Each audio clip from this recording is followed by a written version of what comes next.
And so we're going to change scope here a little bit and talk about car needs and value in a car.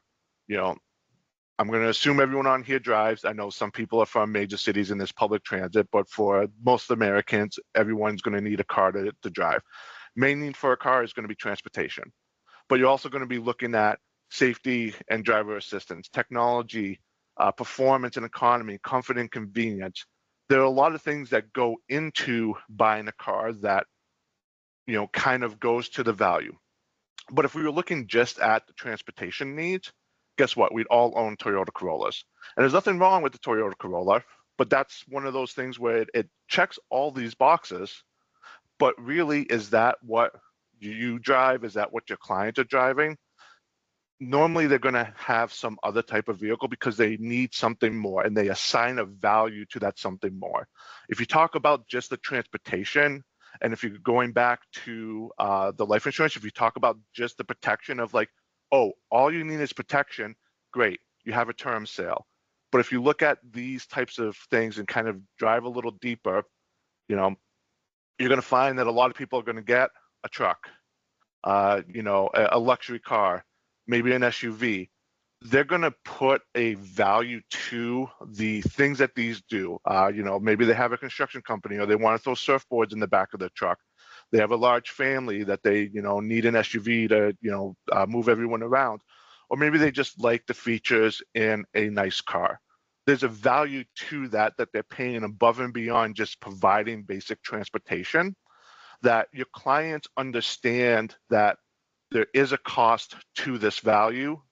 And it's up to us as insurance agents to assign that value correctly to them so that they understand what this value is and what they're paying for, you know, with this product. And the reason for that is, as I said before, you know, 35-year-old male wants protection, you know, from dying too soon. He has, you know, $50,000. If you don't ask any more questions, great. You sold the 30-year term for about $480 to $520 annual premium. Fine sale. Is that really what we're looking for? Is there more that we can do for this client? Now, I will say that sometimes due to budgetary concerns, that is the client's budget limit. But if you can assign value to what it is that you're presenting, you'll find that a lot of clients have a little more to be able to put in once they realize what they're going to get from that. So how do we create this value? You know, first off, ask, why did you purchase versus rent? They've already, in a lot of these circumstances, made a decision to invest in, you know, a house versus renting.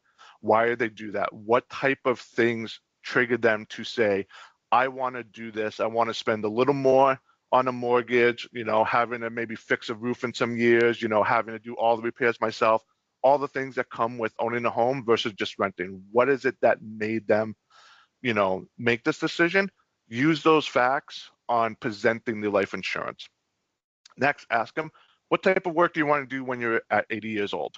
It's going to throw a lot of people off. They're going to be like, well, I don't want to work at 80. Well, great.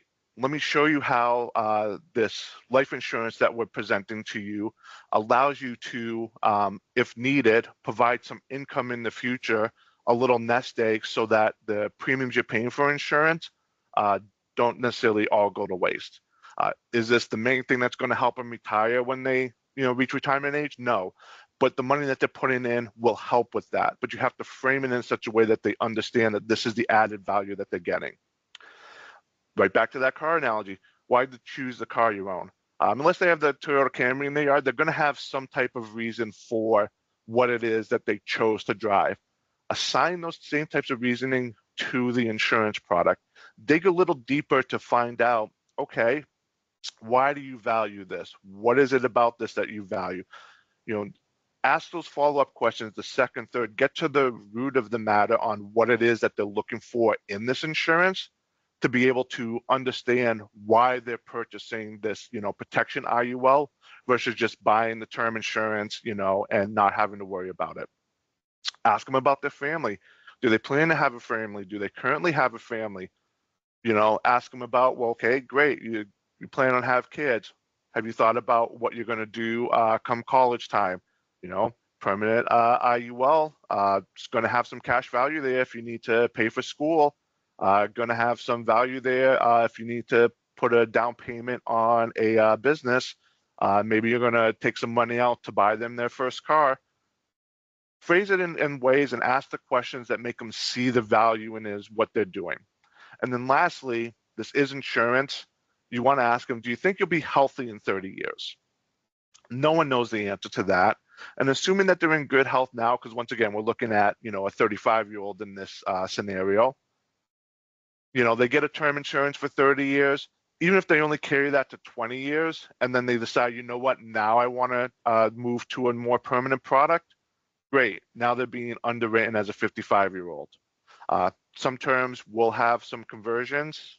That's fine as well. But what I want to really focus on is that the client's health is not a given.